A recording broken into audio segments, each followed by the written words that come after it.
সুফিরা হচ্ছে খুবই সাধারণ স্বাভাবিক মানুষ এবং তারা আসলে মানুষের খাদেম, মানে তার সোসাইটির খাদেম হিসেবে তারা এখানে আসছিলেন। এবং এই জন্যই তাদের বাংলাদেশের মানুষ যারা নিম্নবৃত্তের মানুষ ছিলেন, নমশূদ্র ছিলেন, বা বা বিভিন্ন লোয়ার ক্যাটাগরি যারা ছিলেন, তারা সবাই মিলে এই সুফিদের পিছনে চলে গেছেন এবং ইসলাম গ্রহণ করেছেন। ফলে বাংলাদেশের ইতিহাসটা হচ্ছে সুফিদের খেদমতের ইতিহাস, এবং খেদমতের জন্য এই মাজার খানকা এগুলো খুবই গুরুত্বপূর্ণ। আপনারা ওই কালচারাল বৈশিষ্ট্যটা ধরে রাখেন, মানুষের কাছে পৌঁছান এবং মানুষের খেদমত করেন। এবং একটা কথা আছে আরবিতে, আরবি না বলে কিন্তু যে এটা যে যেই জাতির ইমাম হচ্ছে জাতির খাদেম।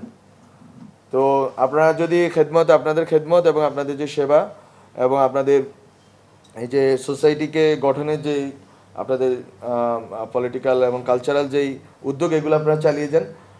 আমরা মনে করি রাষ্ট্রের জায়গা থেকে অবশ্যই আমি চেষ্টা করব যে এটা আসলে কমিশন, এটা একটা উচ্চাভিলাষী জিনিস এখন আগামী 4 মাসের জন্য।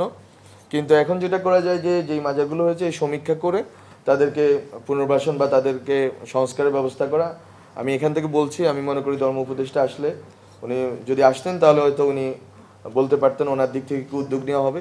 আর মামলা এবং এখানকার যেই যারা এখানে যারা দুষ্কৃতিকারী যারা হামলা করেছেন তাদের ব্যাপারে ব্যবস্থা নেওয়ার কথা আমরা বারবার বলেছি।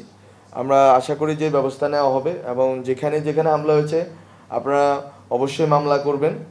এবং এটাতে আমার বলতে দ্বিধা নেই, এটা অবশ্যই আপনারা করবেন, আমি উৎসাহ দিচ্ছি, এটা আমার কোনো অসুবিধা নেই এই কথা বলতে। কারণ এই কালচার যদি আজকে টিকে যায়, কালকে আরেক ইসলাম আসবে, আরেক দলের ইসলাম আসবে, ওই ইসলাম আরেকটা মসজিদ ভেঙে ফেলবে। আজকে সুফিদের উপর হচ্ছে, কালকে কওমিদের উপর হবে, কওমিরা মনে করতেছে আজকে সুখে আছে, তারপরের দিন হবে আরেকটা দলের উপরে। ফলে ইট উইল গো অন।